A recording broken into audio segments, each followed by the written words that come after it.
সম্প্রতি বাংলাদেশের একজন ইসলামী বক্তা আমির হামজা, তার একটা ভিডিও খুব ভাইরাল হয়েছে এবং তার বিরুদ্ধে ব্যাপক তোলপাড় হয়েছে। অনেকেই আলেম ওলামারা তার একটা কথার অনেক প্রতিবাদ জানিয়েছে। সেটা হচ্ছে যে ওয়াজের যে অংশটুকু ভাইরাল হয়েছে, যে পবিত্র কোরআনে তিনি বলেছেন যে আমি পবিত্র কোরআনে 53 জায়গায় ভুল পেয়েছি। পরবর্তীতে আমরা তার প্রতিক্রিয়া দেখেছি, সেখানে তিনি বলছেন এটা তার উক্তি না, অন্যের উক্তি, কিন্তু কাটিং করে শুধুমাত্র এমনভাবে প্রচার করা হয়েছে যে এটা তিনি বলেছেন। তো তিনি বলেছেন যে এটা অত্যন্ত বড় গুনাহ হয়েছে, কবিরা গুনাহ হয়েছে। তো আমি এই বিষয়ে আপনার মন্তব্য জানতে চাচ্ছি। আমি ভাই এই বিষয়ে কোনো মন্তব্য করতে রাজি না, ঠিক আছে? কোনো মন্তব্য আমার নাই। উনি যে ফতোয়া দিয়েছেন কবিরা গুনাহ হয়েছে, তো কবিরা গুনাহ তো উনি করেছেন আগে আমার বেলায়। আশা করি এখন উনি বুঝতে পেরেছেন জ্বালা কাকে বলে, যন্ত্রণা কাকে বলে।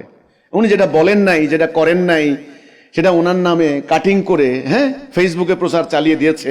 যেমন উনি কিন্তু বলেন নাই, আরেকজনের কথা বলছে যে অমুক বলেছে। ওনার ওটা কাটিং করে, কার যেহেতু ওনারা এখন রাজনীতি করেন, এমপি হবেন, স্বাভাবিকভাবে রাজনৈতিক প্রতিপক্ষ তাদেরকে মানে রাজনৈতিক হাতিয়ার হিসেবে কাজে লাগাচ্ছে। উনি যে এই যে বললেন যে যেটা আমি বলি নাই, আমার নামে চালিয়ে দিয়ে দেওয়া হয়েছে, এটা কবিরা গুনাহ হয়েছে। 53 জায়গায় ভুল হয়েছে, এটা আমির হামজা বলে নাই, অথচ ওনার নামে চালিয়ে দিয়েছে। এই আমির হামজা মহোদয়, মৌলানা হযরতুল আল্লাম, উনি কিভাবে মাহফিলের মতো জায়গায় বসে আমার নামে মিথ্যাচার করলো? যে এই যে হুসাইন মোহাম্মদ সেলিম হিজবুত তৌহিদের ইমাম না কি বলে জানো, এগুলা বলে হোটেলে হোটেলে নারী নিয়ে ঘুরিয়ে বেড়ায়। একথা উনি কি দেখছে? ওনার কাছে প্রমাণ আছে? ফেসবুকে যে এই যে আমার নামে যে ভিডিওটা ছাড়ছে, এটা যে আসলে ফেক, এটা যে মিথ্যা বানোয়াট, উনি সেটা যাচাই করছে? করে নাই। উনি আমার নামে চালাই দিছে। আমরা এই ব্যাপারে উনি বগুড়াতে একটা মাহফিলে বলেছিল, আমরা সেখানে অভিযোগ করেছি, কিন্তু ওই গত সরকারও কিন্তু এই ধরনের উগ্রবাদীদেরকে কিন্তু ধরে নাই। তো কাজে আমার কথা হচ্ছে যেই, আমি আর কোনো বিশেষ কোনো আমার মন্তব্য না। উনি যে বললেন কবিরা গুনাহ হচ্ছে, এটা ওনার নামে চালাই দিছে। উনি যে আমাদের নামে চালাইলো, আমার নামে চালাইলো, সেটা কি কোন গুনাহ হইছে? সেটা কোন গুনাহ? আমারও তো এভাবে এই উনাদের প্রচারণার কারণে আমাকে গালাগালি সইতে হয়েছে। আমার বিরুদ্ধে মানুষের মধ্যে ভুল মেসেজ গিয়েছে, ভুল বার্তা গিয়েছে, যেটা আমি বলি নাই, যেটা আমি করি নাই। এই আমির হামজারা, ওনার মতো আরো অনেক ওয়াইজ আছে, এগুলো একত্রিত হয়ে তারা ফেসবুকে প্রচার চালাইছে আমার বিরুদ্ধে। তাহলে ওটা কি কবিরা গুনাহ হয়নি? ওটা কোন গুনাহ হয়েছে? ওটা কবিরা গুনাহ হয়নি? তো ওনাদেরকে আগে আমার বিরুদ্ধে যা করেছেন ওই পাপের জন্য আল্লাহর কাছে তওবা ইস্তেগফার করতে বলেন। কথা আছে, আপনি যে পাপ করবেন, আপনাকে যদি সেটা যদি আপনি যদি তওবা না করেন, ওই আপনাকে আবার বারবার সেই পাপে আপনাকে গিলে খাবে।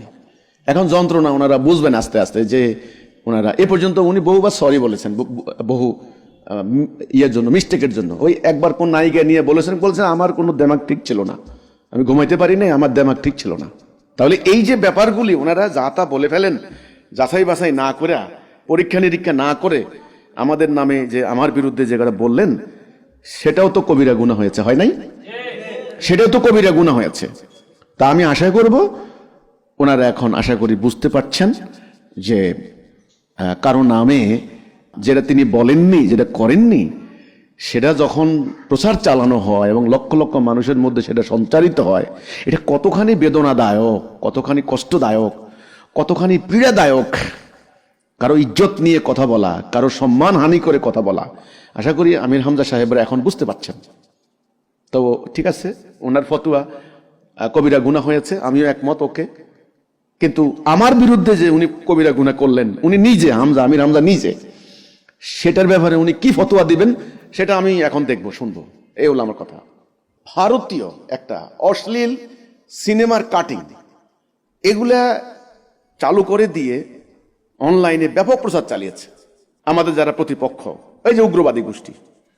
আমির হামজার কাজ ছিল না, যে উচিত ছিল না যে এটা আসলে আমরা কিনা, আমি কিনা, এই লোকটা আমি কিনা, আমার সাথে যোগাযোগ করা, আমাকে টেলিফোন করা, অথবা না জানলে না বলা, অথবা বলা যে আমি শুনছি সত্য কিনা আমি জানি না, বলা উচিত ছিল না?